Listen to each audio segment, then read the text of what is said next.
tu dois te demander, et c'est la question qu'on s'est déjà tous posée, pourquoi le deadlift ça blesse toujours tout le monde au dos? Pourquoi j'ai mal au bas du dos quand je fais une bonne séance de deadlift? Aujourd'hui, on va t'apprendre comment faire un bon deadlift et t'expliquer ce qu'aucun coach en France ne connaît et ne t'a jamais expliqué pour te montrer qu'un bon deadlift, justement, ça va sauver ton dos. Jingle.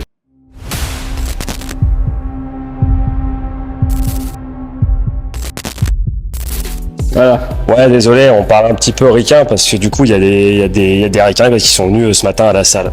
Ouais, c'est ça, parce qu'on est connu un petit peu à l'international, donc du coup, il y a une équipe de 40 Américains qui sont venus s'entraîner parce qu'on a quand même le meilleur gym de Normandie. Exactement, ils nous ont demandé des conseils, donc on leur a donné gratuitement en plus. Des conseils de préparation physique, voilà, comme on est trop gentil, on a trop de thunes, on fait du bénévolat. Puis on connaît trop plein de trucs. Ouais, exactement. Et c'est pour ça qu'on a affiché ce drapeau. Comme tu l'as vu dans l'introduction, le deadlift, effectivement, vous êtes nombreux à pas savoir le faire, à avoir des courbatures énormes au lombaire, à avoir mal. Et c'est pourquoi on fait cette vidéo. On va t'apprendre à le faire correctement. Déjà, premier point de pourquoi votre deadlift est nul à chier. Déjà, au niveau de la compréhension du mouvement, il faut savoir que la plupart des gens sollicitent plutôt leur dos avec une flexion de buste. D'accord? Donc c'est à dire que quand je fais mon deadlift, grosso modo, je vais faire ça. D'accord? Au lieu d'avoir un pivot de hanche, d'accord? Donc c'est à dire mon bassin qui va vers l'arrière, boum, et qui revient. Et ça c'est différent parce que du coup, le fait de faire un pivot de hanche va solliciter tout ce qui est ischio, fessier, etc., etc. Donc ces muscles-là vont vous permettre de soulever tout simplement plus lourd que votre simple flexion de dos. Donc arrêtez de fléchir le dos. Après c'est compréhensible parce que en général tout ce qui est ischio, fessier, c'est des muscles que l'on ne sent pas spécialement dans la vie de tous les jours pour certains. Donc forcément le corps va utiliser les muscles qu'il a l'habitude d'utiliser. Grosso modo en général, dès qu'on soulève une charge lourde, c'est le dos qui va prendre.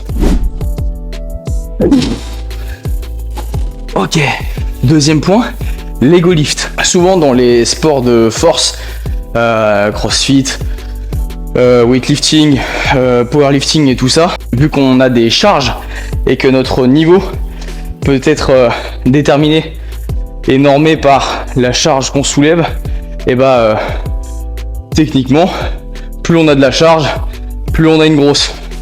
Donc, le problème des gens, c'est qu'ils vont chercher à charger beaucoup trop par rapport à leur capacité motrice et du coup se flinguer complètement. Puisque forcément ils veulent mettre plus lourd, même si ils n'ont pas la maîtrise technique pour pouvoir mettre ce poids-là. Ce qui est plus facile qu'en haltéro, puisqu'en haltéro, si j'ai pas une belle technique sur mon snatch ou mon jerk, je vais pas pouvoir la mettre au-dessus de ma tête. C'est-à-dire que si ma technique elle est pas optimale, je ne peux pas soulever la barre. Tandis qu'avec un soulevé de terre, qui est un mouvement assez basique et assez simple à maîtriser, on peut facilement mettre trop lourd et du coup, comme Quentin l'a expliqué tout à l'heure, se tromper totalement de pattern de mouvement. Il y a aussi un autre truc qui est complètement ridicule, c'est les athlètes qui se mettent comme ça. Ils se mettent comme ça là, ils prennent la barre et ils font un truc, c'est quoi? C'est du sumo, c'est ça? Ouais, je crois que c'est ça. Ouais, c'est ça, c'est de la merde. Ça, c'est une technique qui est adaptée pour le powerlifting, donc soulever le plus lourd possible, puisqu'en fait ça réduit le bras de levier et il y a moins de force qui est produite pour pouvoir soulever la même charge. Donc c'est à dire que 150 kg en deadlift traditionnel avec les épaules fixées vers l'arrière, dos droit et j'ai un tronc neutre, je replace ma barre, c'est beaucoup plus dur que 150 kg avec les pieds écartés en mode sumo. Tout simplement parce que 1, le bras de levier n'est pas le même, et 2, les muscles engagés ne sont pas les mêmes. La posture également est pas pareille. En deadlift, on est beaucoup plus pivoté sur la hanche, alors qu'en sumo deadlift, on est beaucoup plus droit, qui s'apparente un petit peu plus à un squat. Je me suis défoncé les mains. Donc cette technique est optimale pour le powerlifting, soulever le plus lourd possible, mais par contre, si on veut vraiment développer son physique et qu'il y ait une notion de transfert sur cet exercice vers tous les autres exercices, c'est clairement pas optimal. Alors oui, on va mettre beaucoup plus lourd, mais est-ce qu'on veut être un meilleur athlète ou juste avoir la plus grosse barre? Donc, troisième point, maintenant on va parler des exercices accessoires.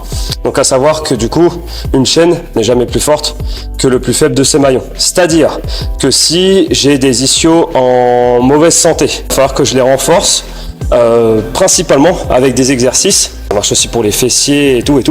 Donc n'hésitez pas à varier au niveau des exercices. C'est-à-dire que c'est très important de faire du deadlift si on veut s'améliorer en deadlift. Mais par exemple, varier et passer sur du single leg où je viens solliciter une jambe puis après l'autre, ça permet de limiter la casse. Pareil si je fais du hip thrust pour renforcer les fessiers, pareil si je fais des kettlebell swing, je peux très bien essayer de soulever méga lourd. Si mes ischios, mes fessiers ne peuvent pas supporter la charge, c'est très simple, soit mon corps va pas y aller, soit je vais y aller et je vais me blesser. C'est pas très intelligent. Donc n'hésitez pas à faire autre chose que du deadlift pour vous renforcer. Dernier point, on t'a expliqué ce que c'était le deadlift, comment fallait bien le faire, mais comment techniquement je dois me placer et je dois soulever ma barre. Je place mes pieds sous la barre. Vous avez vu que depuis le début, moi je suis pieds nus. C'est ce qu'on fait faire sur les squats ou en gros tous les exercices où il n'y a pas de choc ou d'impact, puisque du coup ça permet de mieux activer les capteurs sensoriels et tout un tas de trucs, on en reparlera un jour. Donc je place mes pieds sous la barre. Ensuite, j'envoie mes fesses vers l'arrière. Une fois que mes fesses sont bien vers l'arrière, je plie mes genoux. Je ne veux pas commencer un deadlift ici. Et je ne veux pas le commencer jambes tendues non plus. Je le commence ici, j'ai les épaules qui sont bien devant la barre, les pieds qui sont ancrés dans le sol, je suis pas sur les talons, je suis pas sur les pointes de pied, je suis là, mon dos est droit et mes épaules sont vers l'arrière. Alors oui, le haut du dos rond, on peut relâcher les épaules et tout, mais encore une fois, si on veut être en bonne santé, faites pas ça. On a le droit de la faire en prise inversée parce que de toute façon j'ai plus de grippe et je suis fatigué, donc je suis là. Je place mon dos, je gonfle mon ventre pour bien gainer, je bloque et là, je viens pousser le sol avec mes jambes. Arrivé là, je me redresse pour redescendre, je prends les fesses vers l'arrière et arrivé là, je plie mes jambes. C'était dur de l'expliquer avec ma charge, donc on est d'accord que là, ça fait une rep de moins sur ma série. Super. Voilà comment on fait un bon deadlift pour être en bonne santé, qui a un bon transfert surtout et être un athlète hybride et complet. Maintenant, vous savez comment on doit faire un bon deadlift. En même temps, vous avez une petite séance full body. C'est vrai, donc là vous avez eu l'exemple d'une séance hybride. Et voilà, si jamais tu as appris des trucs, eh ben, tu commentes deadlift en commentaire ou alors mal de dos. Voilà, si jamais tu veux aller plus loin dans ton entraînement, on a créé une formation qui est 100% gratuite. On va te mettre le lien dans la description, tu cliques dessus, c'est cadeau, ça fait plaisir.